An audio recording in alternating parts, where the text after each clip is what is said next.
Cette chronique est une présentation de l'atelier de mécanique J.L. Leclerc et Fils.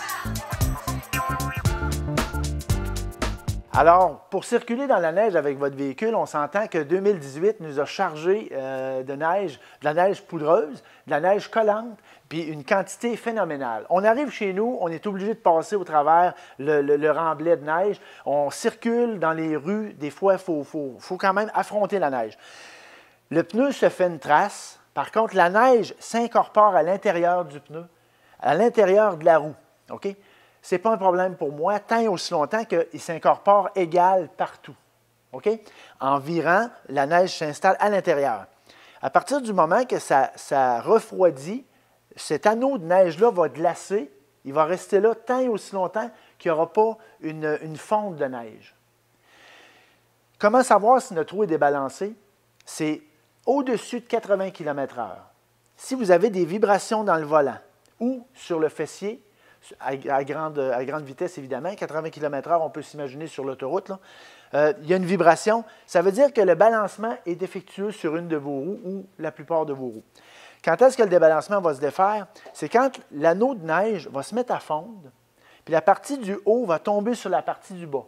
Alors, la partie qui était en haut va venir mettre une pesanteur qui va débalancer tout simplement.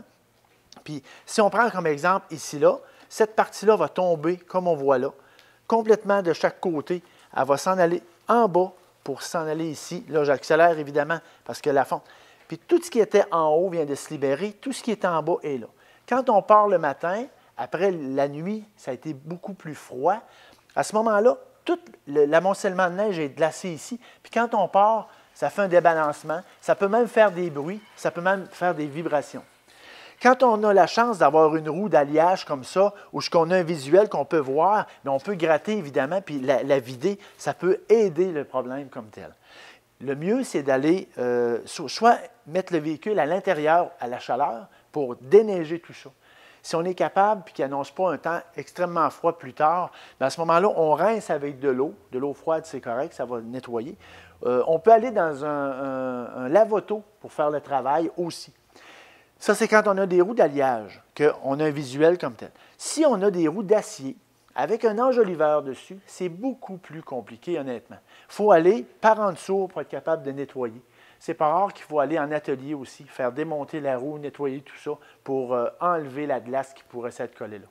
En conclusion, si vous avez des vibrations que vous pensez rattachées à l'accumulation de neige, on peut corriger la situation en entrant le véhicule dans un garage chauffé, en le laissant dégeler, aller dans un lave-auto, nettoyer comme il faut l'intérieur de nos roues ou prendre contact, un rendez-vous avec votre mécanicien de famille.